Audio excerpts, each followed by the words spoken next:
Hi, my name is Cathi Nelson. I'm the founder of the Association of Personal Photo Organizers, and my favorite quote is that there have been great societies that did not use a wheel, but there have been no societies that did not tell stories. And that's by Ursula Le Guin. Welcome to another episode of Right of Your Life, where life happens and life storytelling transforms it. Our show is brought to you by lifestorytelling.com. And guess what? You don't have to be a writer to write your life stories. Lifestorytelling.com will teach you how. If you've been through hell and lived to tell about it, or your family skeletons are poking out of the closet, you'll want to check it out at lifestorytelling.com.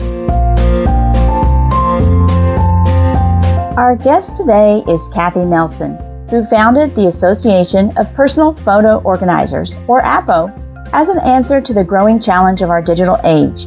An easy solution for organizing printed photos, digital photos, videos, and everything in between. Today, APO serves hundreds of members throughout the world.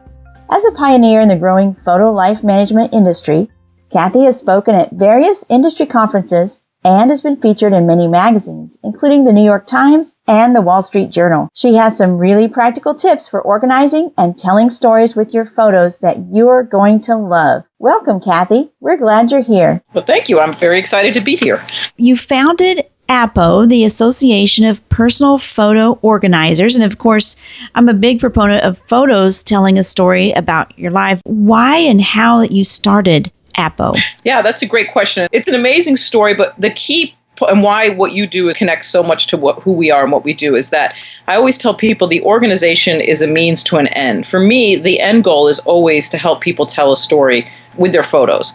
But I realized in that process of helping my clients do that, if they couldn't find their photos or they didn't know where they were, they couldn't even get to that next step, to me, of which was the importance of telling that story. Right. I was an early user of digital technology. So when digital cameras kind of came out, it's only been about 8 years. I mean, it's amazing how technology is. Think about your point and shoot camera. It's in your pocket all the time with the mobile phone, right? But nobody saw that coming, even as early as just 8 or 9 years ago. And as people I knew were getting overwhelmed, they would come to me with the baggies of memory cards saying, can you help me get these photos? Like, how do I get them from my camera to my computer? How do I email photos and things? And I was continually assisting people till a friend said, well, what do you charge per hour? I want you to come and help me do this. And I want you to manage all my photos, my printed photos that I inherited from my parents and my digital photos. And I was kind of stumped. I thought had no plan in place about what do I charge? How do I do that? And it was actually through that process of working that I realized there was an amazing opportunity out there for people that are passionate about this to create a profession. And that's really the beginning of the association, Personal Photo Organizers. Cool. Have you been taking photos for a long time, even before the digital age? Or me personally, yes. So I was the high school yearbook photographer in my high school, and I always majored in communications. And I always realized that I knew that I was telling a story. I was passionate about the idea of finding more different creative ways to show people my photos, and then believe a lot in the importance of journaling along with your photos. Right. Organizing my own photos, that's one of the biggest challenges that I have had. And you are an expert, so let me ask you, how do you organize your photos? Well, sometimes I hate to be honest about the... Nah, be honest. It's an ongoing struggle for all of us, but there are systems that I have developed, and there's two different issues, right? So it's printed photos, you organize one way, and then digital photos is a little different. But if we start with, say, printed photos, what I help people do with printed photos, and myself included, is encourage everybody to get everything into one place to start. If you can designate an area in your living room or on a table or underneath a table hidden somewhere to kind of just start gathering all the photos, because they're usually spread out in multiple places. And then once you find all those photos, then you want to start the process of something I call the ABCs of photo organizing. So the ABCs of photo is an acronym I came up to help me and to help my clients. When they call me, they'll say, oh, I have thousands of photos. Like, how in the world can you really help me? And it's like, well, there's a system. We have a system in place. And so the A stands for, these are the A photos. They're the ones that belong either in an album or that you want to archive. And so if you either use a timeline or use sticky notes, you can kind of say, using a large table, I'm going to pile my A photos here. Your B photos are the ones that you can't really decide if they're an A or photo or not, but you can't imagine the concept of throwing them away. And so I call the B pile is those kind of questionable photos. They go back in a box, or you need to back them up. I mean, so you kind of use that kind of concept. And then the C photos are, yes, you can throw them in the can, CAN, right? So yes, you can throw photos away. And that's what holds people back a lot of times, is because they don't want to throw photos away. And I always do this little survey. I'll say, well, why do you think that is, right? And Stacey, I'll ask you, do you throw your photos away ever? No. Okay, and why do you think that is? What is it that holds you? I'm afraid that that's some piece of history that I will regret later. Right. And you're throwing away a memory, right? Yes, I can't throw a person away. Well, I encourage people to kind of get a little ruthless with this, that the scenery pictures definitely can be thrown away, most of those. If you went to Italy and you took, 25 pictures of the Colosseum, it looks probably not that much different today than it did like 30, 40 years ago. Save one of those, or sunset photos, or those kind of photos. But this is where the S becomes really important, and again ties in so much to what you believe and do and teach, is, does the photo tell a story? And then that becomes an A photo. And you can make that evaluation by looking at that photo. Is that a picture of your grandfather making a silly face that that grandpa, he always made that crazy silly face? I, looking at that photo, would think, maybe that's a C photo, but you would recognize that belongs in the A pile because it tells a story. So once you get into that process of kind of starting to collate, because the average family has 14,000 printed photos in their life. I believe it. Yeah, I believe it. And most of those are probably doubles, right? And then they saved all the blurries. They saved. If you can eliminate 70% of those photos and end up with about 25 to 30% of the ones that really matter, that tell the story, then the next generation is going to be more inclined to access those photos, because it's not overwhelming to them to have to look at all of those. Oh, so true.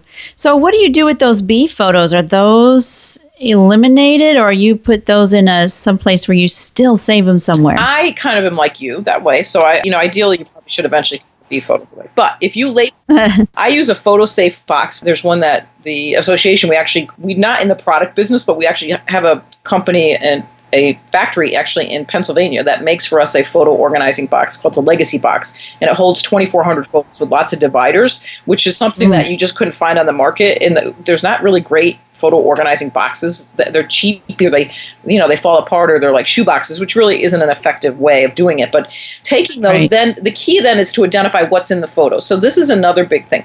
People get really hung up also on chronological organizing.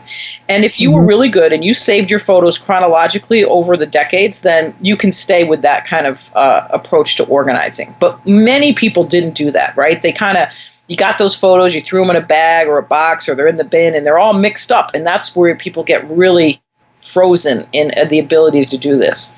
And I love to tell people, remember, we take photos chronologically, but we live thematically.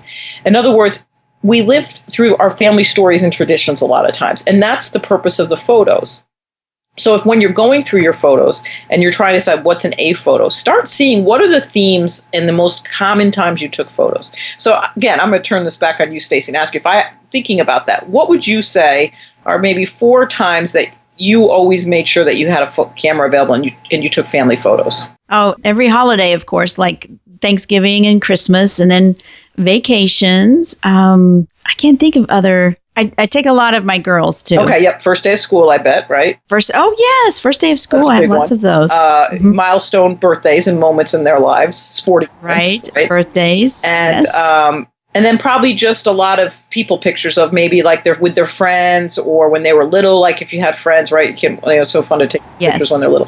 So that's, you know what, it's not a mystery of what people take photos of. I've done this I've looked at hundreds and hundreds of family photo collections, and it's amazing. They all take photos of exactly what you just said. It's always, family traditions. It's going to be Halloween. Some people love Halloween. There's always Halloween, Christmas, Thanksgiving, maybe Easter, Hanukkah, whatever those 4th of July, Memorial Day, families have different themes about when they like to celebrate. So what if you create a photo box organization or an album that just says, we're a family that love to celebrate? And and then you do some journaling around that concept. Like, what is it that you love to celebrate? Why? And then that becomes where you gather all those photos. So it doesn't matter if there's a photo, maybe you had a 4th of July party every year at the beach with everybody. It's not that important if it's 1981 or if it's 1997. if the photos are next to each other, because it's so much fun to see look at how everybody's grown and look how everybody's changed and look who's in that picture and not in that picture. And that's so freeing for people. So when you have this mess of photos, like I'm mentioning on this table, if you can throw out that idea of thinking it has to be always organized chronologically, but thematically, then it's really fun to kind of go through those photos, and it becomes much easier to kind of find those categories that you can put photos in. Oh, I love that. And then that tells the story too. And when someone just glances at it, they get a better sense of you as a family or what that theme is by just glancing at that grouping of photos. Right. Love that. Absolutely. And so these are some common ones that I love. Like, so we're a family that love to celebrate. We're a family that love to travel. That could be vacations and things. We're a family that love to compete if you're into sports, or we're a family that loves to perform if you have kids that are in the arts, or maybe it's both. This is my favorite one. We're a family that love one another and others, or say. That's a great place to put all those photos of brothers and sisters hanging on each other. Hugging, on the grandparents' lap. That's kind of those miscellaneous photos you don't know. You don't want to get rid of those. You're like, where do they go? But that's a great place to put those.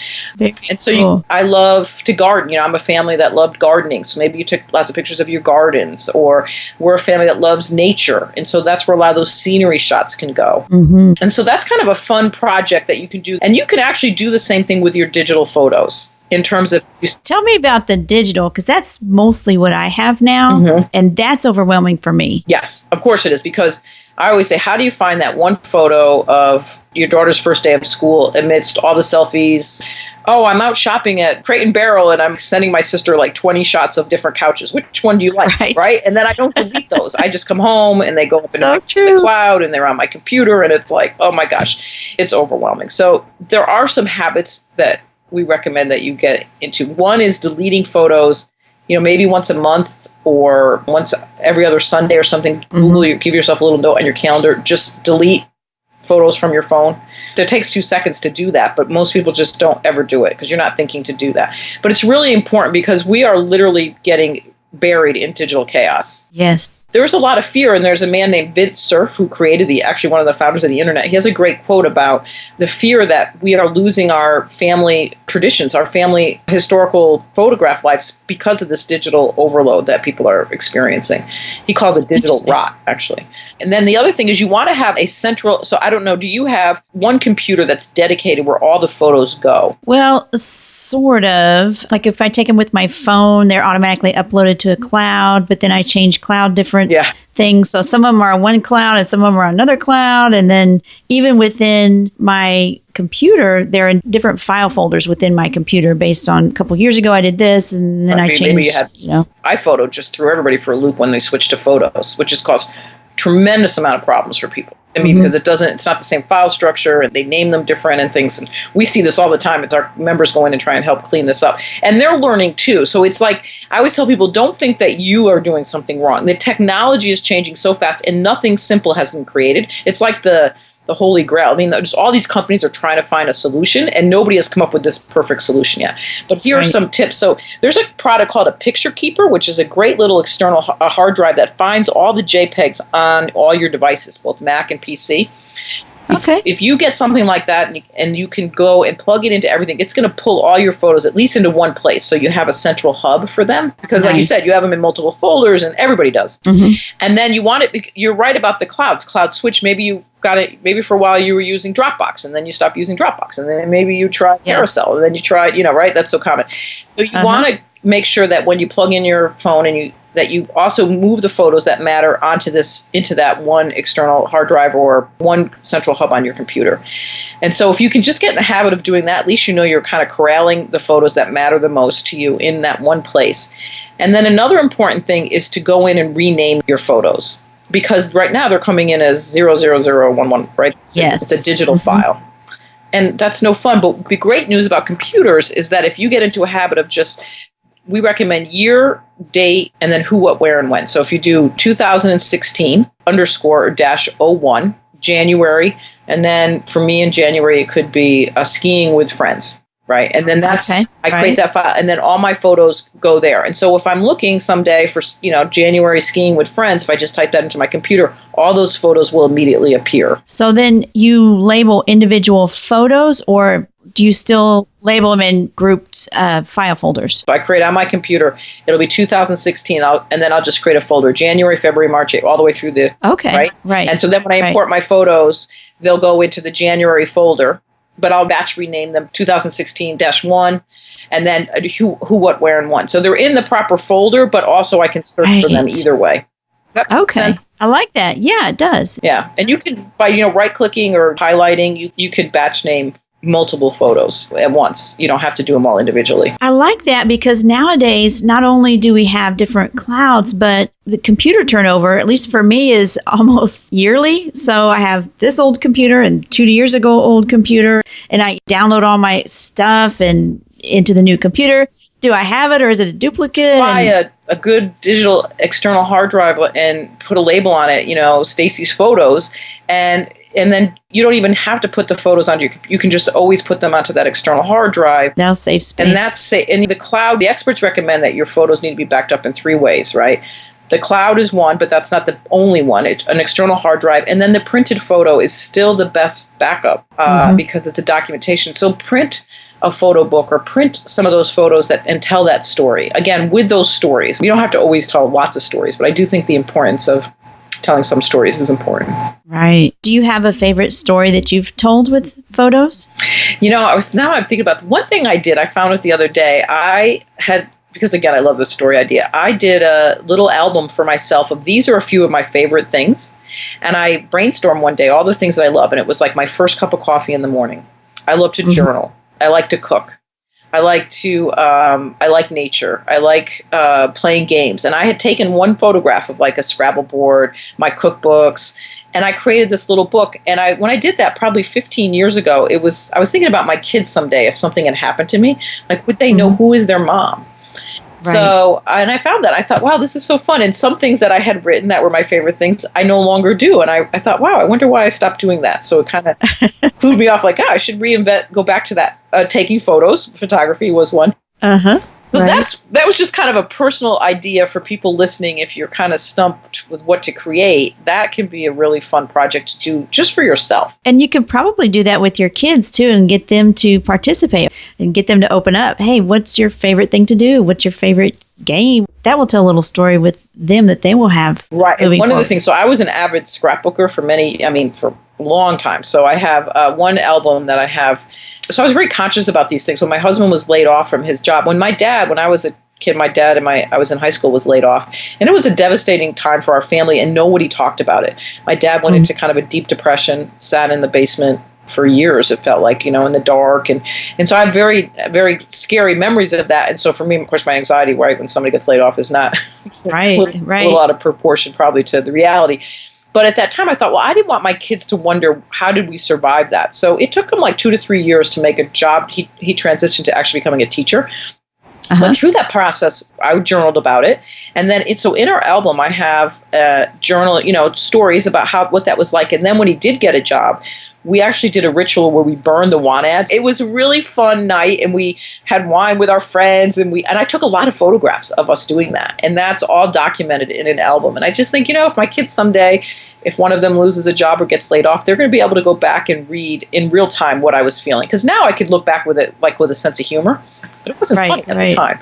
It was scary and took a lot of faith and things. And so those are things I love to do with photos, and kind of almost that it's okay to create the story, to tell the story, right? To set it up and then use photos as a prompt, almost as a way to document your story. Is there a way to journal with your digital photos in any way, or have you figured that out? There is a program called Historian that allows you to journal alongside the photos. It's a PC-based program, but more and more you can add information attached to that photo. It's called adding metadata. So it's almost like writing on the back of the folder. Oh, exactly. Right. I know what you're talking about. Yeah. Don't let perfectionism hold you back from finding a way to do this, because again, you won't ever regret taking the time to do that. Exactly. I guess you could also do like one Word document when you put all your like January photos or even 2015 photos into a folder.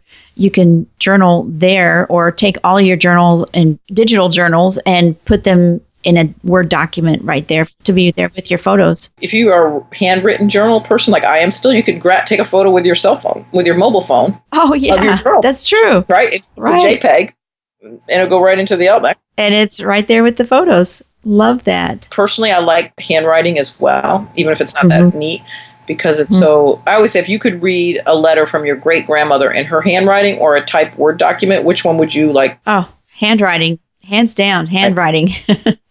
Yeah, it really connects you with them. That's really neat. So with organizing, have you ever had a customer whose life you impacted by helping them get organized? Yes. I got a call one time from a family or a friend in town who's a therapist, and she asked me to contact one of her clients she had been working with with quite some time, who had lost her husband tragically to a massive heart attack, and then 6 months later, her only son, their only child, was tragically killed in an automobile accident. Oh, so she had been journeying through grief for quite some time. But she was ready for that next step. She wanted to document something about their lives. And so I went to see her. And the first meeting, she just talked and I just listened. And she told me the stories of her husband and her son. And I said to her, wow, it's like they both live really large lives. She painted these very personable people. And she's like, and her eyes lit up and she loved that. And I said, well, what if we create a photo book called They Lived a Large Life? And she just loved that idea. And so then we were able to open the boxes and go through the baby photos and go through the photos. And through that process, I was able to create for her a photo album that she could share with others, because she wanted new people in her life to know about her son and husband without that. And she wanted to do that with photos. And it was just a very moving process. And then we asked other family members to write letters about what it was that they loved most about her husband and her son. And she didn't think anybody was going to participate, but they all did. They sent these beautiful letters, which then I scanned and added into the album and things. And so that was a very meaningful project that I did for a client. I always say it's an honor and privilege to journey alongside somebody's life. Photo organizing sounds so like, kind of generic and boring, but really it's not. It's a living, breathing opportunity to work with people. When you're organizing their photos, you're hearing their life stories. That's what the process is really all about. And then helping them find a way to pass those stories on. Right. You know, that just sparked a memory in me for my parents. I think it was 25th or 50th wedding anniversary. We asked people to send in their photos and a letter or a memory or something like that. And so they did, and we put those all together. So gathering photos from their old friends and family from all over the place, you get a little bit different flavor of who they were. We had photos from before they met and all kinds of things. So that was really neat too. There's nothing more meaningful than that type of a gift, right? We just completed a project. My son and I, actually, he's the videographer and the editor for me. We interviewed a elderly woman at the request of her son, and he prepared the interview questions. But she was the founder of the Children's Television Network programming at Yale. She's the psychologist that met with Sesame Street and Mr. Rogers and Barney. It was fascinating to hear her story. It was really fun. And we videotaped her son interviewing her. And then we added the photos in, and we're in the process actually still of editing it. It's just going to be about 30 minutes. The son wanted that done for his children and nieces and nephews because his dad is dying of Alzheimer's. And so his memory is already gone. And I think he realized how fleeting this moment was. And that was also very powerful. So it was a mixture of both using live video recording of her voice and her stories, and then also the old photos. Great project. Yeah, that's exciting. So do you have any other examples of ways that people are impacted with using photos and stories? Yes. And there's another great study about children's self-esteem that it's called the Do You Know scale, and that children, the more that they know about where they come from, how their family survived difficult times and stuff, the greater their self-esteem. Isn't that interesting? It's not, being told they do a great job, but it's that sense of connection to family and to being a part of something. And so anytime that you go through the process of making sure you document that, you're doing something important for people. That's really cool because you're teaching them resilience through your family stories, and here's how we as a family came together and overcame something. Yeah. Tell me a little bit more about APO. What are the types of people who connect with APO or who join the association? New members joining all the time. In fact, I just said to Lisa, who's my operations manager, this month we've had a lot of new members from Australia, Canada, Brazil, and the United States, which is really exciting as we grow internationally, and the United Kingdom. So the kind of people that join the association, actually very few people come with experience doing this. We kind of call it a new profession. that people didn't really think about doing, or that there's a way to do that and make a living at it. But they usually have some similar characteristics. They usually love photos and stories and people. They maybe did scrapbooking, or they're graphic designers or professional photographers or librarians or genealogists, family historians. People that love kind of creative in that kind of mindset tend to find us and say, wow, I've been doing this for my family and friends. I didn't realize I could make a business at this. As part of the association is the training and how to be a photo organizer, how to find clients. And then there's so many different things that people will do for clients. It's everything from making, again, photo books. People will hire them to make family heirloom legacy photo books, whether digital or printed, but also video montages where they'll put together video for a wedding or for an anniversary or a graduation or even a funeral sometimes. Our members do a lot of scanning, converting home movies to DVD and digital format. We work with a lot of partners that they outsource that to. So their job is really to work with the client in kind of coming up with a plan on how to manage their entire memory collection. And then based on helping the client figure out what it is that they want, helping them achieve those goals. And you teach them how to do that, right? Correct. So we have a tremendous amount of training. We have an annual conference. Our 4th conference will be coming up in Anaheim, California this year in 2016. And next year we'll be in Cleveland. So we're already planning our 2017 conference. And so and we'll have hundreds of people there. We have a lot of our big exposition where a lot of these companies that I'm mentioning will be there educating our members. So the companies are really excited about working with our members because these companies that are trying to solve this problem need the assistance of the Apple member who's working directly with the clients. And then our members network and resource with each other a lot. We have a private members-only Facebook page, and people answer each other questions all the time. So there's always somebody that knows the answer. And so you're not usually stumped because you have assistance. And so that's that sense of community that we've built. The association is a strong community of people that help each other figure out solutions to their clients' problems. Oh, that makes it even more valuable. And you have a free download for our listeners called the Insider's Guide to Photo Organizing. Tell us a little bit about that. Yes, I have two. There's the Insider's Guide to Photo Organizing, which actually takes you through these ABC steps, best practices, and it's a guide that will walk them through figuring out how to actually do this. So it goes into a lot more depth than I could here. Right. And then on our website, if they go there, there's also something called the Ultimate Guide to Becoming a Photo Organizer, and that's all about the profession of photo organizing. If people are interested in thinking, wow, maybe this is something I would enjoy doing, you have a great guide on that as well. Great. And we'll have links to all of that in our show notes. Well, Cathi, you have given us a ton of information on how to tell stories with photos. I think we're ready to get out and do it. Okay, Stacey, great. Thanks so much. It's been really fun. And yes, just get started. It doesn't have to be perfect. Done is better than perfect, I always say. That's all we have for today. Last episode, Shelley Coley discussed sharing your story through music and helping teen girls write their songs. So if you know of someone involved in a teen girl's life, you might want to go back and have a listen and then share it. Next week, we'll interview Tom Ostasic, who journals through his golf game. If you like this podcast and find it valuable, would you consider sponsoring the show? You can support it by sharing each episode on your social networks, and you can head over to our special page at patreon.com/rightofyourlife and become a patron. That's patreon.com/rightofyourlife. Not only will you feel good knowing you're helping the show, but there are special perks for supporters. If just 15 people provided $5 per episode, it would help us reach many more people who could benefit from writing about their lives. We love our listeners and would enjoy interacting with you on social media.